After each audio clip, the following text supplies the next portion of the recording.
Hello everyone, আমি স্মৃতি আজকে আপনাদের জন্য নিয়ে এসেছি বিফ ললি কাবাবের সহজ রেসিপি। এইগুলো দেখতে একদম ললিপপের মতো হয়, তাই বাচ্চা থেকে বড়রা যে কেউ এটা অনায়াসেই পছন্দ করবে এবং এটা খেতে মাশাআল্লাহ অনেক সুন্দর। এটার জন্য আমি 1 পোয়া পরিমাণের বিফ নিয়ে নিয়েছি। এখানে আমি কোনো রকম হাড় ছাড়াই বিফ নিয়েছি। তেল হাড় এগুলো বাদ দিয়ে নেওয়ার চেষ্টা করবেন। এখান থেকে হাফ পোর্শন বিফটা আমি প্রথমে কিমা করে নিলাম এবং সম্পূর্ণ বিফটাকেই আমি এভাবে কিমা করে নেব। সম্পূর্ণ বিফগুলো কিমা করা হয়ে গেলে একটু খেয়াল করবেন, মাংসের মধ্যে এরকম একগুলো আঁশের মতো থাকে, এইগুলো চর্বি টাইপের থাকে, এই চর্বিগুলোকে সরিয়ে ফেলবেন। একটু বেছে বেছে সমস্ত চর্বিগুলোকে আমি ছাড়িয়ে নিচ্ছি। এই কাবাবটাতে এই চর্বিটা ছাড়া কাবাবটা করলে মাশাআল্লাহ অনেক সুন্দর হয়, তাই আপনারা এই প্রসেসটা ফলো করবেন। এখানে আমি হাফ চা চামচ লবণ দিয়ে দিচ্ছি, হাফ চা চামচ হলুদের গুঁড়া, হাফ চা চামচ মরিচের গুঁড়া, 1 চা চামচের মতো জিরার গুঁড়া, 3 টেবিল চামচ আদা বাটা এবং 4 টেবিল চামচ পেঁয়াজ বাটা দিয়ে দিচ্ছি। Tomato sauce, soya sauce,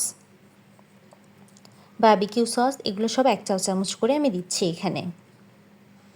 1 table চামচ লেবুর রস, একটা ডিমটাকে দিয়ে এখন আমি সুন্দর করে মিক্স করে নেব। মিক্স করে নেওয়া হয়ে গেলে পুরো জিনিসটাকে আমি 3 থেকে 4 ঘন্টার জন্য ম্যারিনেট করে রেখে দেব।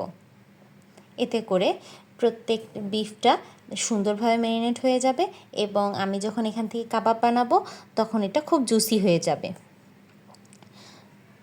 3 থেকে 4 ঘন্টা পর আমি এটার মধ্যে হাফ কাপ পরিমাণের ব্রেড ক্রাম অ্যাড করছি। ব্রেড ক্রামের সাথে হাতের সাহায্যে একটু ভালো করে কাবাবের মশলাটাকে মিশিয়ে নেব। ব্রেড ক্রাম দিলে কাবাবটা খুব ক্রিস্পি হবে এবং ভিতরটা অনেকটা জুসি হবে আর টেস্টটা অনেক ভালো আসবে, তাই আপনারা অবশ্যই ব্রেড ক্রাম দেওয়ার চেষ্টা করবেন। হাতের সাহায্যে সুন্দর করে ভালো করে মথে নেব এবং মথে নেওয়া হয়ে গেলে আগে থেকে ভিজিয়ে রাখা কিছু টুথপিকের কাঠি আমি এই কাবাবগুলোর মধ্যে হাতের সাহায্যে বল বল করে নেব এবং একটা ললিপপের আকার দিয়ে দেব। আর এক সময় খেয়াল রাখবেন, খুব বেশি পরিমাণের কাবাব আপনারা একবারে দেবেন না, তাহলে ভিতরটা সিদ্ধ হবে না। একটু পাতলা পাতলা করে ললিপপ আকারের আপনারা সবগুলো তৈরি করে নেবেন। আমি দেখুন কিভাবে করছি। আপনারা চাইলে এভাবে একটা বল তৈরি করে একদম ভিতরে কাঠিটা দিয়ে দিতে পারেন। ঠিক সেম প্রসেসে আমি সবগুলো কাবাব তৈরি করে নেব। এখন চুলায় একটা ফ্রাই প্যান বসিয়ে দিয়েছি, এর মধ্যে পর্যাপ্ত পরিমাণে আমি তেল দেব।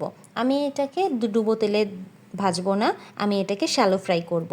ঠিক যখন এরকম ধোঁয়া উঠতে শুরু করবে ঠিক সেই পর্যায়ে আমি কাবাবগুলো দিয়ে দেব। এই ধোঁয়া ওঠার সময় আমরা যদি কাবাবগুলো দেই তাহলে ইনস্ট্যান্টলি একটা পোড়া পোড়া ভাব চলে আসবে আর একটা স্মোকি ফ্লেভার পাবেন আপনারা। এতে কাবাবটার টেস্টটা বাহিরের দোকানের কেনা কাবাবের মতোই খেতে লাগবে। আর একবার দুই পাশটা একটু লালচে হয়ে গেলে গ্যাসের আঁচটাকে আপনারা কমিয়ে ঢাকনা দিয়ে ঢেকে ঢেকে একটু সময় নিয়ে কাবাবটা উল্টে পাল্টে ভেজে নেবেন।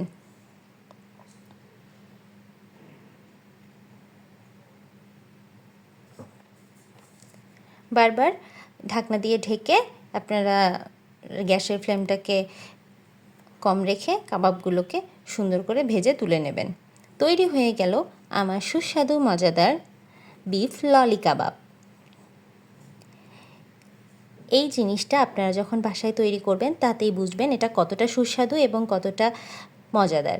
এরকম আরও অনেক ইউনিক রেসিপি পেতে আপনারা আমার চ্যানেলটিকে সাবস্ক্রাইব করুন এবং আপনাদের যদি আমার ভিডিওটি ভালো লাগে তাহলে অবশ্যই লাইক কমেন্ট অ্যান্ড শেয়ার করে পাশে থাকবেন এবং আপনারা যদি এটা বাড়িতে রেসিপিটি ট্রাই করেন তাহলে অবশ্যই আমাকে কমেন্ট করে জানাবেন আপনাদের রেসিপিটি কেমন লাগলো।